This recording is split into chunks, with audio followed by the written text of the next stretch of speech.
So I actually want to introduce beautiful Melanie. I spoke to Ronnie. Ronnie is in the UK and Melanie is in Belgium. And it was so amazing. I said to Ronnie, she said she wanted me to introduce her beautiful friend to me.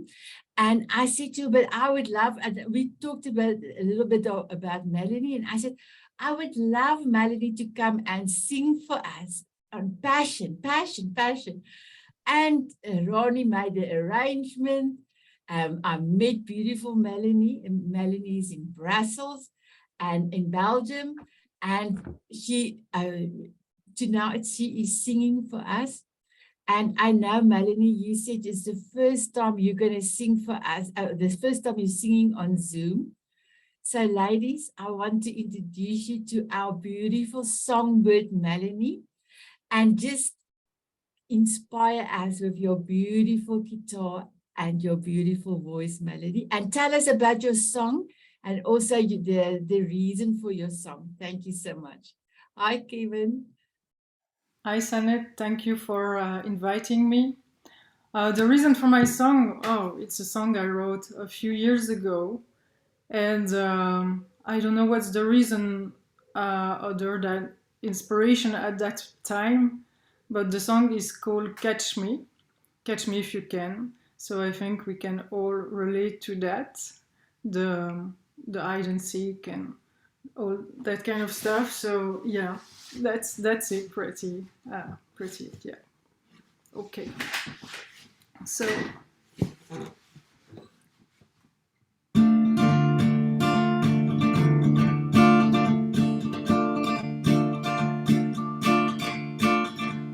lying down in a cotton field where the sand was my blanket, I started to tease you when you splashed me with some water.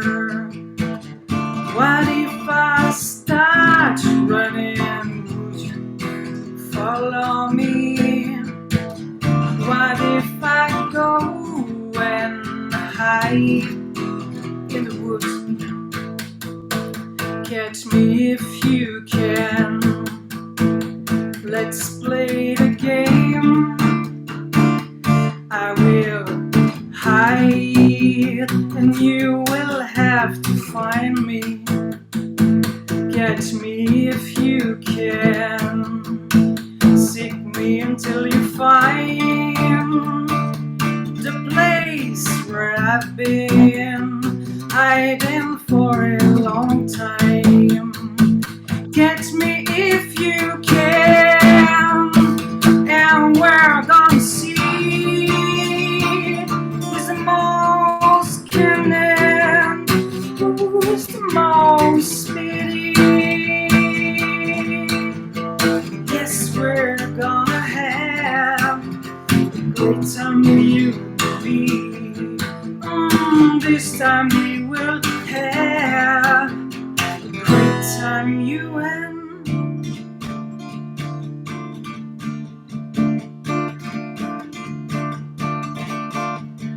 waiting such a long time without moving was so hard.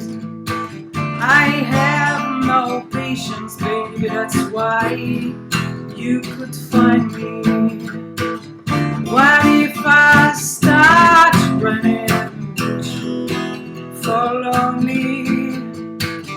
What if I go and hide in the woods? Catch me if you can. Let's play the game. I will hide and you will have to find me. Catch me if you can. Seek me until you find the place where I've been hiding such a long time. Catch me if you can, and we're gonna see who's the most cunning, who's the most speedy.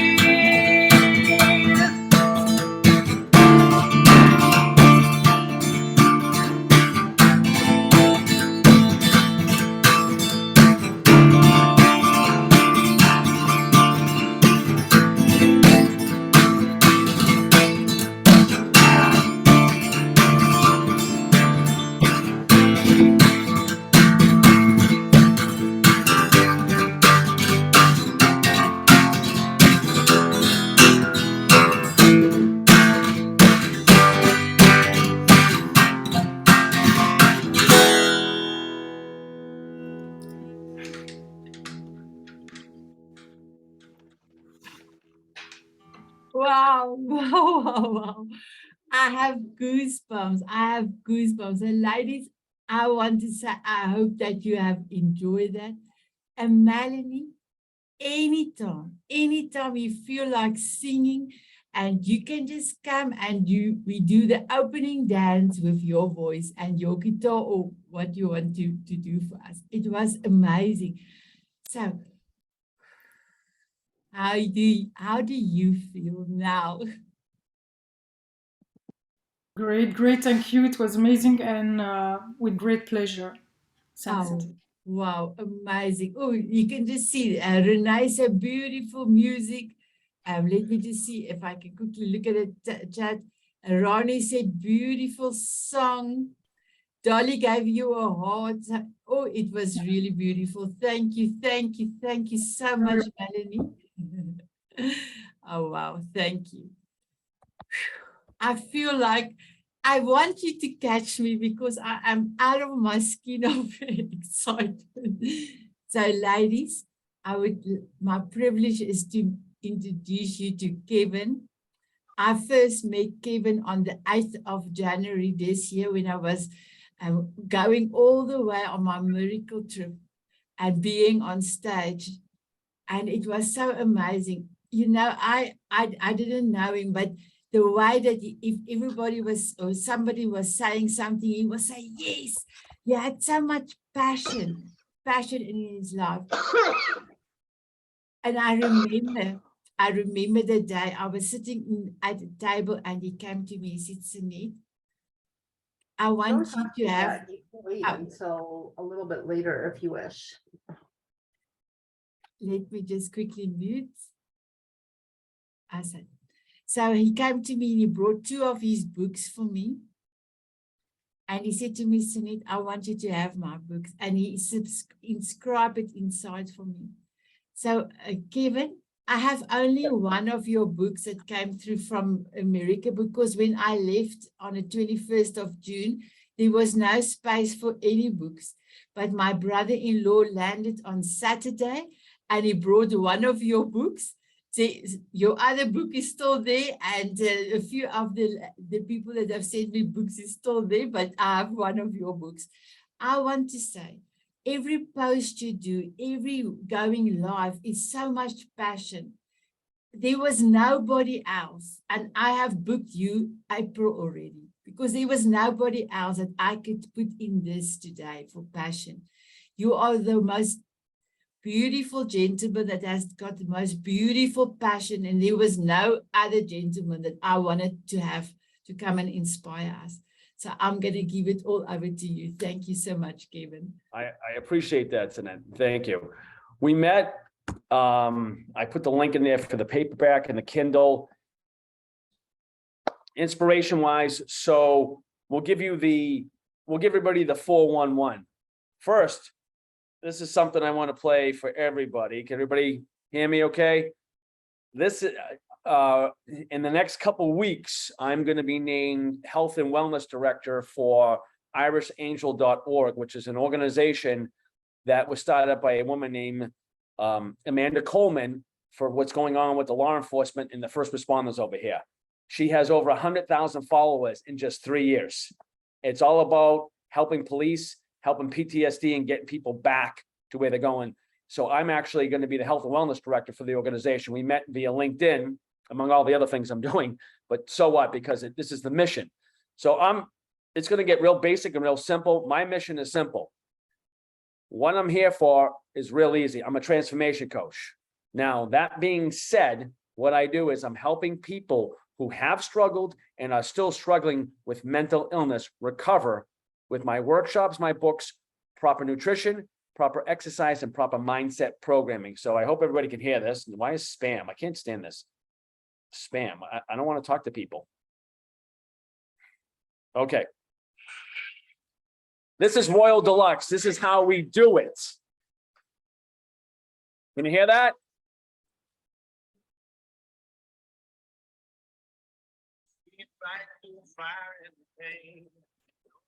We fight through fire and pain. We keep getting up and keep going forward. That's going to be my walkout song. So my first book, always pick glass. These are all true stories of how I grew up. This is my dad's ring. My dad died of alcoholism when I was age 12. I was picked on every day. It got worse. And then a close uncle talked me into taking karate and saved my life. I've spent 44 years in martial arts, 43 years in conditioning, and then 14 years now in yoga. I'm a regular yogi, as Sanette knows. I just got back this morning from yoga as well. Now, that being said, my career, I never expected to go into exercise physiology, never expected to become a personal trainer, transformation coach, never expected it. It just went through the roof. What I'm well known for is for the world of MMA. I've worked with 15 ultimate fighting fighters. I help them get conditions. Now, at the same time, at home, things weren't going well. My college sweetheart became an alcoholic. Things fell apart. This was all going on when I had a 6-month-old and a 2.5-year-old at home.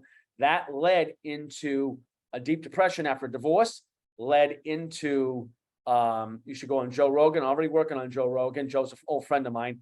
That led into a deep depression, messy divorce, the whole bit, to the point where this scar is actually real with my Boston accent. I tried to commit suicide twice in 2019, December.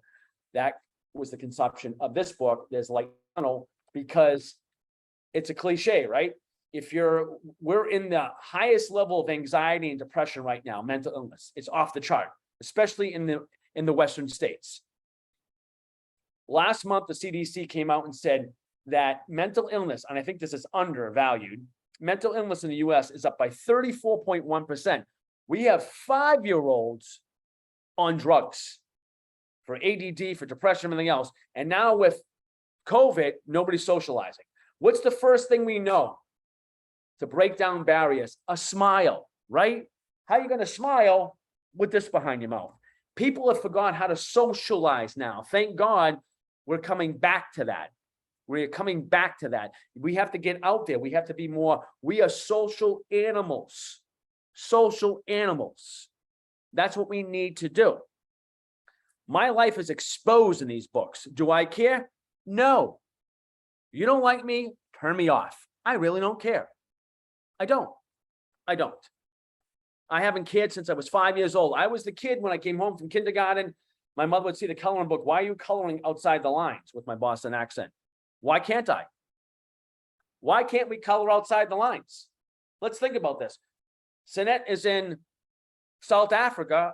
I'm in Boston, Rhode Island. This shouldn't be possible, right? I'm 56. This wasn't possible. Having this with everything at your fingertips wasn't possible. Having a watch like Dick Tracy wasn't possible. What was once imagined became reality. And that's what we have to think about. So when I go out and lecture and talk about mental illness, you have a kind of a 50-50. You have people going, they can't wait to listen to you. You have the other 50%. Oh, no, let's not talk about it. How are we going to heal the planet if we're not discussing these things? Give an example. Racism, civil rights. Let's go further back for the United States. Women being allowed to vote, women being allowed to serve. Okay, we can keep going on and on and on. Every generation we have this pushback. Nobody wants to talk about being homosexual. Nobody wants to talk about AIDS. Nobody wants to talk about anything. Bullying. When I first conceived of the book of bullying, my ghostwriter was like, oh, I didn't realize this was such a big problem. It's huge, and it still goes on. Look at the internet now. People can say whatever they want and get away with it. That's not right. That's why this tattoo, don't tell anybody, I am the real Batman. It's all about justice, right? Justice, right? Matthew McConaughey, who I absolutely love in his 13 Truths, has a great quote. Just because you can doesn't mean you should. The way I grew up, the way I'm sure it is in South Africa, is real simple, right? Will I be available for virtual coffee? Sure, Marianne, why not? Anytime. Most of the people are in the US. I'm in Canada. Great, I'm in Canada all the time. I used to be anyway. When you think about everything that we've gone through, it's truly damaging what's happened. We have to reconnect. You know, Matthew McConaughey said, just because you can doesn't mean you should. You know, the way my ex-wife and I try to think with our kids is real simple, right? If you can't say it on the playground, shut your mouth. My grandmother used to say this. My mother used to say this. If you can't say it to your face, if you don't have anything nice to say, don't say it at all. So, you look at me and I'm tatted up, right? Okay. There's my saying, hold your vision, keep your passion, maintain and invest in your perseverance. You have to have perseverance. What's gone in this world today, especially I hate to say this, people in Texas, people here, is real simple. What's gone is real simple. Lack of accountability, no personal responsibility, none. Work ethic, me, WIIFM, what's in it for me? Forget me. Like somebody gave me a great quote months ago, Chris Fulmer, a good friend of mine, not to talk about different countries, but what did our Constitution say? We the people. People out there, turn off your news. It's all negative. You're filling your mind right off the bat with negativity, right off the bat. And you know what? If you're overweight, if you're sick, whatever it is, distress equals disease. Get out there and exercise. Something is better than zero. They did a study back in 2004, I believe, in Psychology Today. They took room attendants in one hotel in Boston and another hotel in Boston. Now, those room attendants were mostly minority. They told them what they were doing for work met the requirements of daily exercise. They told the other hotel of the work it's nothing. They came back 3 months later. Most had come off blood pressure medication, diabetes medication, and lower their BMI. Just the mere thought, the inception that you're exercising makes a difference. If we look at our ancestors, we worked in farms. A friend of mine said to his girlfriend, she's like, oh my God, my plow didn't show up. This was during a storm in New York. He's like, you got a plow upstairs, you're a 16-year-old kid. Tell me to get a shovel. Nobody wants calluses anymore. They want calluses anymore. They want, no offense, they want 10-year-old girl hands. Let's get back to work, right? Stop complaining, start training. That's why this tattoo, Thai, because I'm a Thai boxer, Sumbak Sumbam, be relentless. That's why the back of the shirt says, be relentless. I don't care what it is. You want to write a book? Write a book. So what if nobody reads it? It's in you, get it out. You want to sing a song? Sing a song. I don't care if you're off key. It doesn't matter. It doesn't matter. One of the best things I ever learned from minority friends, my Black and Hispanic friends, when I went dancing, I was a black belt. They used to take me to nightclubs for protection. I'm like, well, if you're going to take me nightclubbing, I want to learn how to dance. They dance like nobody's watching. They don't care. Can anybody remember the days of punk rock? Remember that? You know why I really love those people? They could care less. They got the gelled hair, the earring, the chain. They didn't care because it was all about being different. That's why I think everybody should watch Breakfast Club, because what is it? Some of them's a jock. We're all jocks, geeks, goofball. We're all the same. We're all the same. It does not matter. Let's face facts. If you get down to it, we all bleed red. We all have bones, right? And guess what? At the end of the day, we're made up of the same ingredients that stars are made of. Stardust. We're all stardust. So let's move forward. Forget the past. Yesterday is history. Tomorrow's mystery. And today's a gift. That's why we call it the present. Correct? Now, I'm going to give you some other pearls. You want to move forward? I don't care if it's a book. I don't care if it's a website. I don't care what it is. I'm going to give you some, what we call the 2 C's, the 3 D's. Okay? Commitment and consistency. Now, you might sit there and say, what came first? Chicken or the egg? If you're committed, you're consistent. If you're consistent, you're committed. The idea is to have a decision. What does decision mean? To cut off, to decide. That's the root word. Once you get there, then you have to have desire, discipline, and dedication. Now, let's take the middle word, discipline. You could be motivated and pumped up after this, but once motivation dies, you have to have discipline. I've spent 44 years in martial arts, 14 years in yoga. I've spent 43 years in conditioning. Nobody's going to listen to the fat coach. Sorry. Who's going to listen to that? I have to own it, right? I've got to own it. I have to live the lifestyle. And that's without weights, ladies. There's no curls for girls there. Okay. No, I use goofy things like bricks, water jugs, you name it.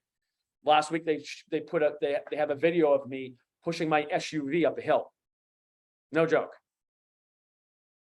You know why? Because I'm cuckoo. You got to be a little cuckoo. You got to be a little cuckoo. And there's a great quote, and I'll let me know, Sinead, when my time runs out. Okay, we're good. Here's the last thing I'm gonna say with you. We don't grow old. We don't stop playing because we grow old. We grow old because we stop playing. Good. I can keep going. I wanted to type in here and said, please, can we see the video of you pushing the car? But How do I do that? Did Oh, you? wait, I got one. Hold on. I got it. I think I know a way. I can Okay. show you a video of me. Somebody bet me at a tennis camp when I was teaching for these high-end tennis kids. They were 8 to 12 years old. There was a 250-pound tire on the football field. And one of the kids, dead August, 95 degrees, one of my students said to me, "Coach, I bet you can't carry that." I go, "What did you say? Can't?" I reverse farmer carried it, reverse farmer grip, never did it before in my life. I carried it 105 yards in under a minute, 2 years ago. Wow, amazing. You know why? You can't say can't. Let me see. I'll find that video. The car I don't have on. I mean, I can probably upload it.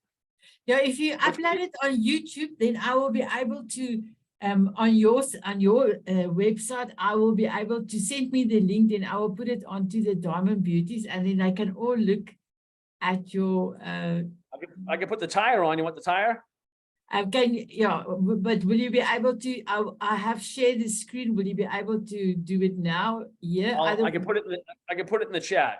Okay, perfectly. We will be able to go and look at it. But then I will also make sure that the ladies can see it in the Diamond Beauties. So I want to ask you, ladies, do you have any questions for Coach Kevin? I know he is very passionate. So if you have No, I have no questions- passion. I have no passion. I have a question. What advice do you have for triathletes? When is the competition?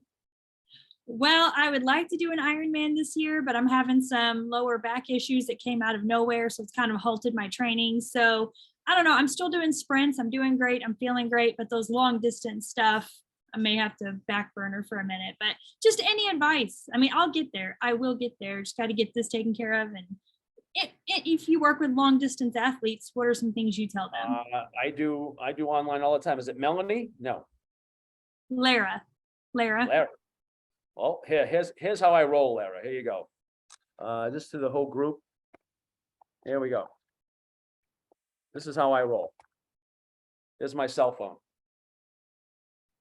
Wow. Okay, you can call me anytime. What would I do I would have to assess what's going on with your back as far as long distance, because you're probably what, 28? I'm 35, but thank you. All right.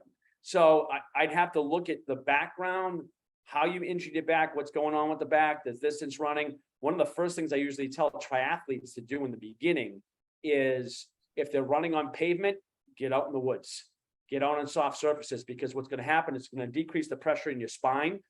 When you look at running long distances, especially on asphalt, it's man-made. So you're not running with the earth. So I've had many triathletes go from running on pavement and cement to literally the track or in the woods, not go near pavement or cement until the competition. And they're like, I feel great. I feel great. The other thing I push in everybody, Lara, is yoga, because you need the balance of both. Because, when I first got into it, my ex-wife got me involved, and I used to call it yogurt, and every time the hot water, the radiator would kick off, I thought I was going to throw up. Now that you can put me anywhere and the heat does not bother me, I'm like, I mean, sleeping, yeah, it sucks. But as far as like, it's probably 98 degrees here in Rhode Island with about 90%. It doesn't even faze me. I'm wearing a black t-shirt. I could care less.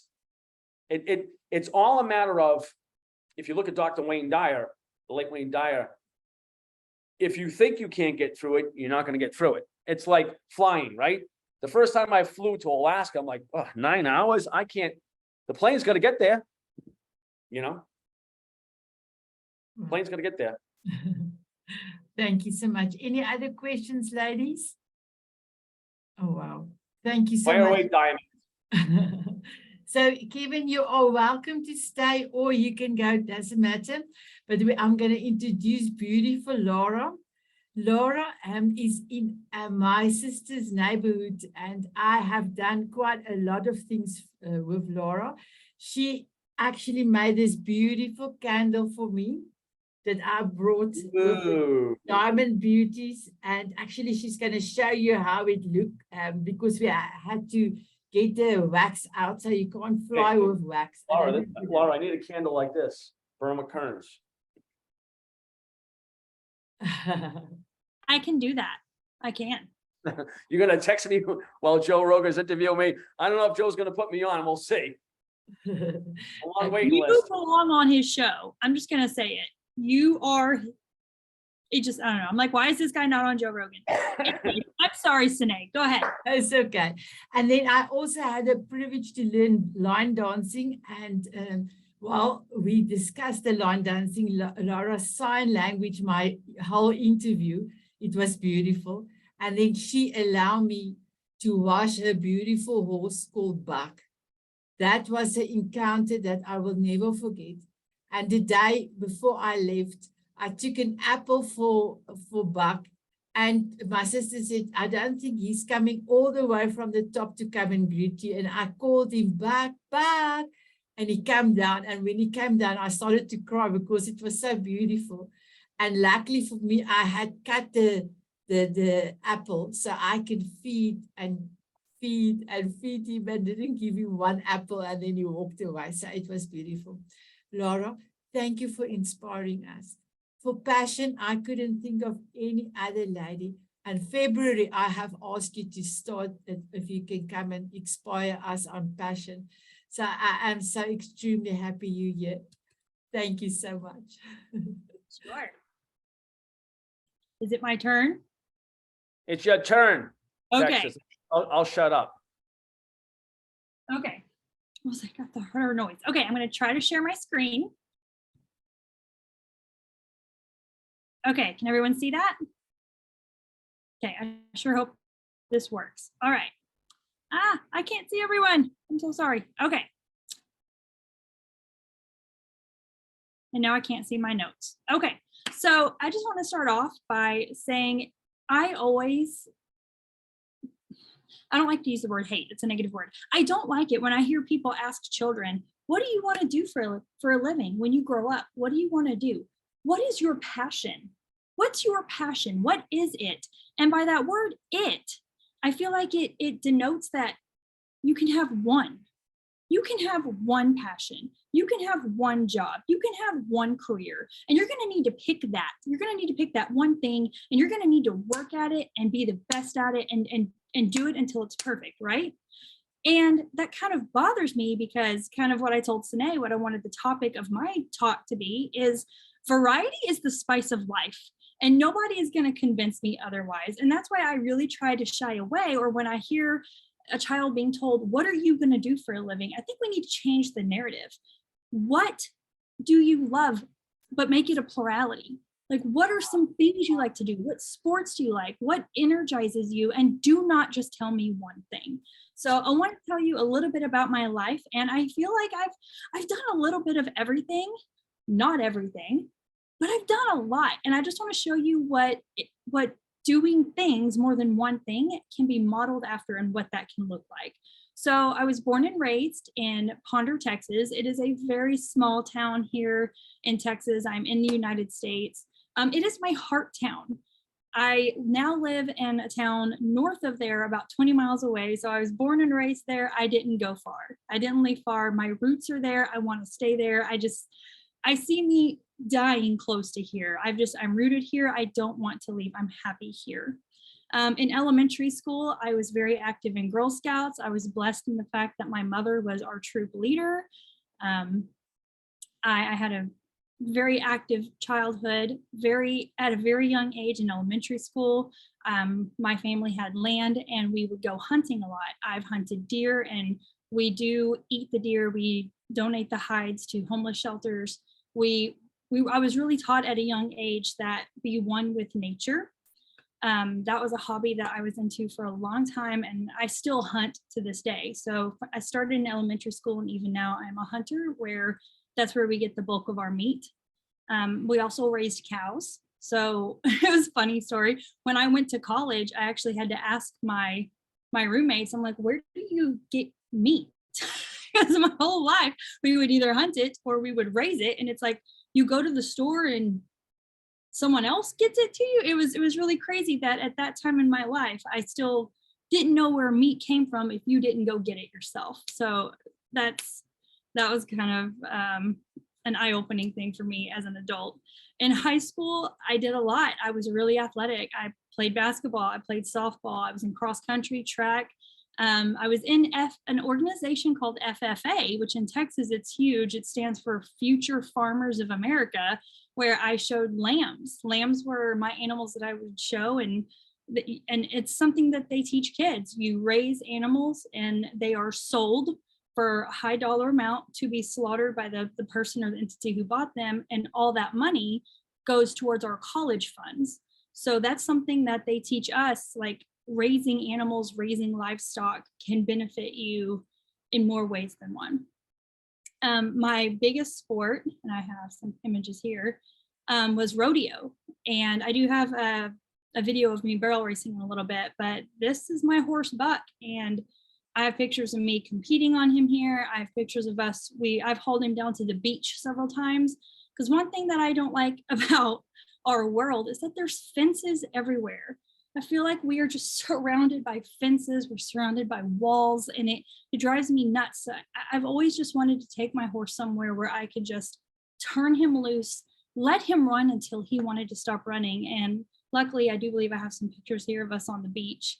I just let him run, and we went to Mustang Island in South Texas, and we just ran the beach until he wanted to stop. And I've done that 3 or 4 times now, and that's always a time that I'll never forget. Let's see. My life plan when I graduated high school was I wanted to be a police officer. I was very comfortable with firearms. I had a lot of friends that were police officers. I used to do a lot of undercover work for the state, so I was comfortable around law enforcement. It's like, okay, in high school, I was working undercover for the state of Texas. So it's like, okay, this is just what I'm built to do. This is in me. Then I was told you can't actually go to school, start the police academy in the United States until you turn 21. And at the time, I was 18. And my parents both said, you are not going to sit around and do nothing.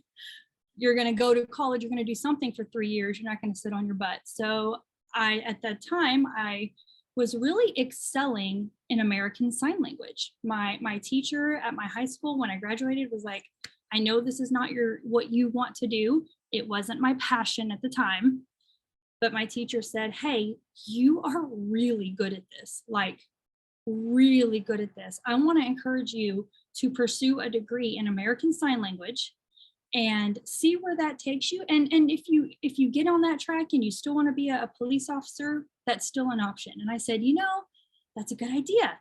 I could be a police officer who knows sign language and work with the deaf community. Well, I can tell you this.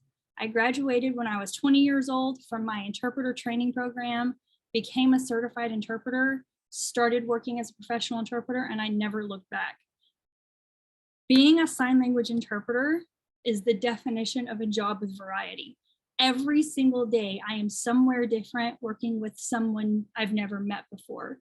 Just every single day, somewhere different, somewhere new. Hospitals, courtrooms, people's homes. Just the other day, I drove to a residence, like professional buildings everywhere. And it's just amazing. I'm like, I turned 21 and people were asking me, do you want to be a police officer? And I'm like, no, I don't. That was my passion at one time.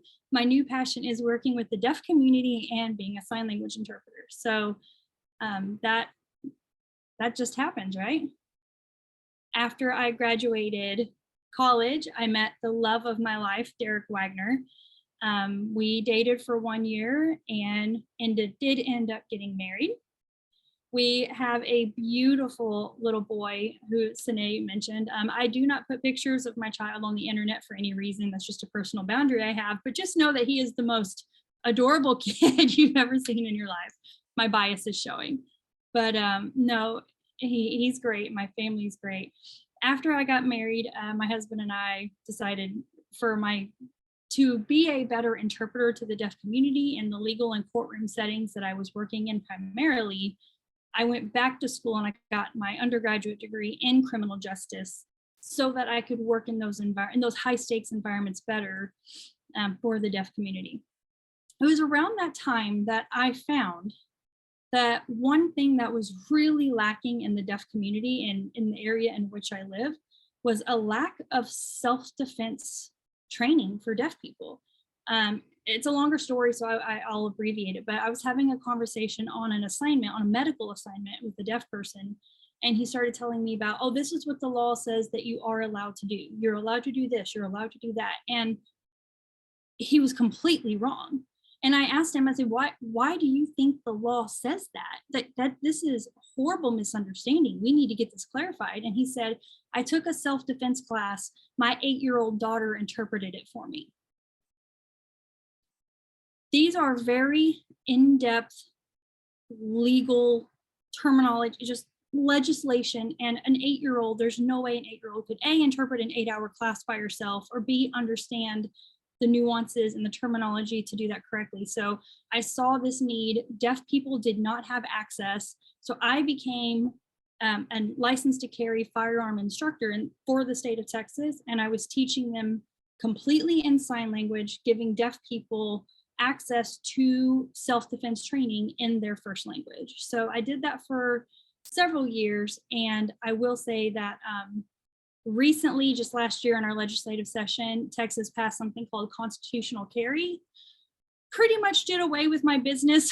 Not that I hate that law, but it just did away with training. So with that being said, it is something that I did for several years and I was very passionate about. I was passionate about my family. I was passionate about my job in interpreting. I was passionate about my education, and I was passionate about my new small business that I founded. I was passionate about all these things, and that's okay. After that happened, I did start teaching in my local interpreter training program at our local college. So add on to my list, I am now a college instructor, and I started doing that and I'm still teaching today. I am training interpreters to be skilled interpreters out in the community, helping them get their certification and become interpreters themselves. Let's see, okay, and then because I didn't have enough to do with my life, I started raising chickens. I started raising chickens, and not just any chickens. I decided to get designer chickens. Yes, that is a thing if you've never heard of it. Designer chickens, and I have them all named and all their breeds.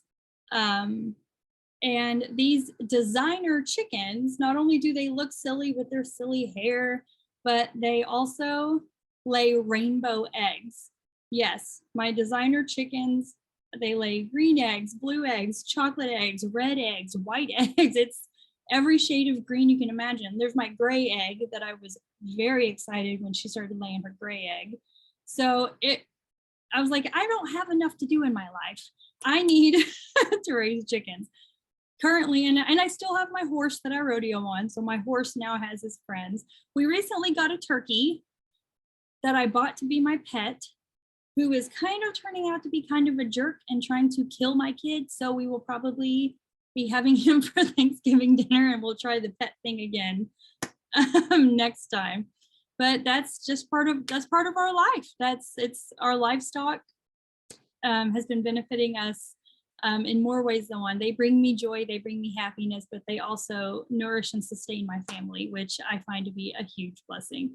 So that's been really fun as well. I've been loving that. Then in 2019, again, I don't have enough to do with my life, right? Because I will not settle for only doing one thing. I don't know if you guys have a store called Bath and Body Works, but here we have a store called that, and the candles are ridiculously expensive. They're literally like $20 each. They're so expensive, and I was buying them like crazy because I love candles. One day I literally asked myself, how hard is it to make a candle? How hard is it? How expensive is it? Come to find out, a candle from Bath and Body Works costs them about $2 to $3 to make. And I not only started making my own candles, I took it to the next level, and I now make food candles. So like everything you see here is a candle, but it looks like food. And it's just this little hobby where I just said, I'm just going to start pouring wax and mixing colors, turned into this amazing little business. And that was not my plan, but I've become so passionate about making candles that looks like food. And my friends and my family and the community around me has just gone nuts and supported me. And I can't keep up with all the orders and the things that people want me to make them. But it's been a lot of fun, and just something I researched for several months before I jumped into it, but it's been a lot of fun. So let's see, what else am I doing? Then, as again, I refuse to have not just one, but not just a handful of passions. I want more. Sinead's brother-in-law, Fricky, asked me to run a triathlon with him. And there's a picture of Fricky right there. And I thought he was crazy. I'm like, I've been a marathon runner. I'm a runner. I've been able to run for a long time, but I never thought, like, I can't do a triathlon. There's no way I can do a triathlon. I'm not a good swimmer. I didn't know how to bike. I grew up riding horses, four-wheelers, go-karts. I never rode a bicycle in my entire life. It just wasn't something I did. Not that I didn't, people are like, you didn't learn to ride a bike? Like, nope, I was riding horses and four-wheelers. I promise I had a really good childhood, even though it wasn't on the back of a bicycle. But since 2020, and Sinead understands my fear, I've had to really, really work on riding a bicycle because it scares me. It's something I'm not good at, that I'm really having to come out of my shell and learn, try to find that confidence there. I wouldn't call biking a passion, but swimming has turned into a passion that I didn't know I had. And that's all because I had a friend who pushed me out of that comfort zone, who said, you're going to do this. And I said, okay. And I did. And you guys, I'm absolutely loving it. And you'll see pictures of other people here who Fricky encouraged me. I encouraged my friend Emily and Claudia, and oh, there's a picture of my kid right there. I have the silly things over his face, but that's him. But yeah, it's just amazing. I call Fricky the rock. He's the rock that got thrown into the water, and the ripple effect for just triathloning alone. All these people now do the sport because he made me do it, because he did it, right? So that's so fun. And my long-term goal is, like I told Kevin, I aspire to be an Ironman. So I'm hoping that I can get my back situation taken care of, and I can get back on that road and that goal to get there. And then the last thing I have to say is, I haven't announced this on Facebook. Nobody knows, but I'm excited to say that my horse, who you saw all the pictures of that I barrel raced with, he came down with an injury back in 2016 called kissing spine, which made him unrideable. Nobody can ride him. And now I have found a new sport for him. He's going to be doing trail competitions where I lead him on the ground and he has to go over obstacles, go through water, go over a bridge. So I'm excited because I just found out about this sport last week, and I've already started working with him. So I'm excited to give him a new lease on life, so to speak. Get him out of retirement, get him out of the pasture. Now, Sinead, you'll be seeing a lot of videos of us doing that now. So I'm excited about that because, again, I refuse to have one passion. I refuse to have one hobby. I want to do it all, and I will. And I just want to say that I'm also a very avid reader. If you are not a reader, pick up a book and become one. Kevin, I've put both your books on my Goodreads list. I can't wait to read your books, Kevin. I'm so excited. And that's all I've got. And I think I just want to end with what Kevin said. Don't stop playing. Don't stop playing in your life, no matter how old you get, no matter where you are in your life. Don't stop playing. Wow. Any questions for beautiful Lara, everyone? Oh my goodness, Laura. Wow, I just love your passion and your resilience, and I love your perspective. I'm just not going to focus on one thing because I have passion for a lot of things, right? Yes. It's just that really inspired me because I'm one like you who loves a variety of things. Yes. And it's just really challenging to, yeah. I mean, there's a lot of stuff to have fun with, right? Don't stop playing. Yeah. Well, you're wonderful. Thank you so much for your story and your resilience as well. And I can't think of any questions. I just wanted to thank you for just a wonderful and inspiring story. Thank you. Well, thank you so much, Dor. Actual fact, Laura has the one lady that has the most videos on my YouTube channel because we did so many things together. And it is like amazing. Every time the first time I saw her eggs, I mean the chicken's eggs, I was like, oh my goodness, I never knew you can get so different colors and they taste beautiful because they're walking around and you know she's taking good care of her.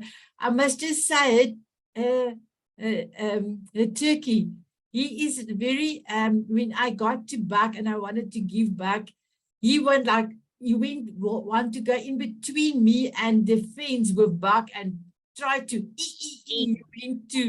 he told Buck, stay away, and Buck just I cannot do horse talk. But then Buck come past him and then he looked at Buck like this, and there he goes. I laughed so much, it was so funny. So thank you so much. Before we're gonna give it over to Qushiba, Laura, can you tell us your forever song? We will be dancing out with your forever song. And what is the reason you love your forever song?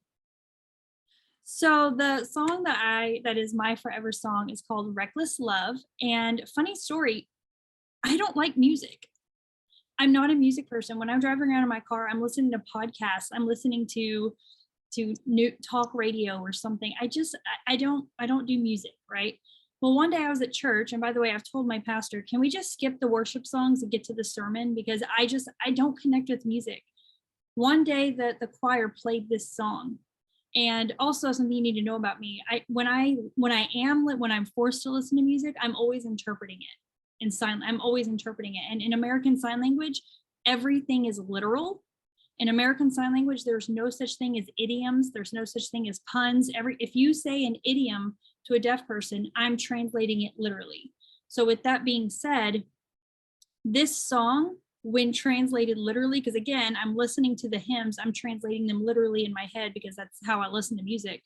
This song's literal translation just hit me like a bus. I mean, just whoa, it's like God literally was like, this is what I have to say to you. Like, whoa. And so ever since then, like, I don't listen to music. It's not my thing. This song I can listen to on repeat. It's a song I want my son to listen to. It's a song I want people to be able to hold on to. It's an amazing song. So that's where this song's, because before they played this song, Sine would ask me, what's your forever song? I'm like, I don't have one. I don't like music, not my thing. This song, and that's why, just the words of it. So. Oh, wow. Thank you so much, Laura. We will be playing out with your beautiful song. And then afterwards, when everybody leaves, please stay on the line because we're going to quickly do your process, your anchoring process for you. Okay. Sure. No, you did anchor me when we were camping, remember? Oh, beautiful. Then I'm okay. I actually forgot. I'm so sorry for that. That's beautiful. Fine. And then I want to say thank you so much. You have inspired me. I also have a lot of passion with a lot of different things, painting and quilting and crocheting, and you know, it's okay. Because if all that passion is not in my life, I will not be me. I will not be Sunit. So I want to say thank you so much. And then if I can ask Qushiba to put her camera on. Qushiba-ki, I know that you came out from a very big meeting that you had to do. And I'm so happy they let you go to come and inspire us for a few minutes. And I want to say thank you so much. And you are coming back with your 20 minutes later on. in this, I think it's in the end of this month or beginning of September. So we're actually looking forward to your 20 minutes. So if I can give it all, I would, before I give it to you, I met Qushiba on one of the sessions. I had a 30-day miracle that I have attended. And you know, when Qushiba talk, you listen. But ladies, you will see, she is amazing. Qushiba, you can go ahead. Thank you. So good afternoon, everyone. I'm Qushiba, and I'm from Trinidad and Tobago. I don't know if you're hearing me quite clearly, are you? We can hear. Good. I mean, I was listening to Lara talk about her passions, and I think it's mind-blowing that she has so many different talents. And I think it's awesome. So congrats to you, Lara. But I'm similar. I have so many different things that I would have been doing and constantly do on regular basis. I can't talk about one of them. But what I would say is I started finding my own passion when my son was born. My first son is deaf. He's 24 years old. When I found out that he was deaf, he was 3 years old. At that time, I was almost close to having my second son. So I had 2 boys. And I found out my son was deaf. Prior to that, I think I was a horrible mother. Our discipline in the Caribbean is different from discipline in other countries. So I used my method of disciplining here. And when I found out that my son was deaf, I felt terrible because I just thought he was not listening to me, or it was a bad feeling on my part. So I thought I would take some effort and time into learning to be a better parent. That led me to going to sign up for guidance and counseling. And I did some short courses in child psychology and counseling. And I only did those things for my own personal development so that I could have been a better mother. It actually would have taught me a lot more than just being a better mother, but it taught me how to be a better person. So during the process of me trying to figure out, okay, I want to be a better mother, but I have no clue what I'm going to do. I would be honest with you. I now work with the deaf and hard of hearing community doing so many different things. I've never thought I would have been in the position that I'm in. I have my own NGO that I registered in 2013, and it's specifically to support parents of deaf and hard of hearing children and deaf parents. So we provide a number of services, and we recently started providing a early intervention service where parents are exposed to sign language and the child is exposed to sign language from an early age, because we do not have that in this country. And I now find myself doing like Lara. I'm interpreting, which is not something I was up to at the beginning of my service. I didn't even know I was an advocate until I was told so about 3 years ago, you're advocating for the deaf Qushiba. And I was like, oh, that's what it is. I didn't know. So I decided I'm going to take it full on. I decided to quit working full-time in February of this year to do NGO work full-time because it's something that I really love. And besides that, I really love helping people. So now I have to manage those passions of helping with knowing that I have to have a life goal as well because I have to pay bills. So I'm learning how to manage that. But I've never regret quitting the job that I was doing or quitting working for anybody else as that matter, because I love what I do. I love working with the community of the deaf and hard of hearing. I love the joy it brings when you can help other people. So I do not only work with the deaf, but I work with persons with disabilities on a whole. So it had offered me the opportunity to become a facilitator in a lot of training programs that we hold in Trinidad and Tobago, a sister island. We actually go up the Caribbean islands as well, facilitating in disabilities and talking about deafness and other aspects of it. And we share from our personal experience because all of us who are part of that program are parents of children with disabilities. And that is something I'm passionate about and will never trade it in for anything else that I'm doing. Part of what I say to my friends and my family, just in closing, is that one of the things that I would have learned while I was trying to find myself and find out who I am and what I wanted to do and all that, I found out who I was as a person. And it's something that I'm always happy to say, I know who I am. And I also found out whom I belonged to. And that is something that I share with everybody. I always try to tell my friends, my family members, and anybody that I meet and I work closely with, you must remember who you are and always remember to whom you belong. Because without that consciousness, I don't think any of us would understand what drives us or where our passion leads. So I just want to say thank you guys, and thanks to Sinead for inviting me again. And I really enjoy the power hour. It's just the time. Sometimes I'm working, so I can't log on always, but I'll make an effort to do so moving forward. So thank you guys so much. Thank you so much. I love that. Thank you so much. Wow. So ladies, we had a beautiful session and I'm so happy that you could come into Qushiba. I know that you were very stressed and you were scared that people is going to let you be on the line and you still made the effort. So thank you so much. So I'm going to say to Alexa, continue.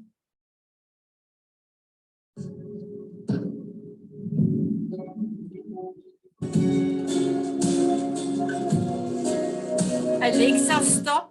I'm so sorry, ladies. I forgot I have to stop recording. Otherwise,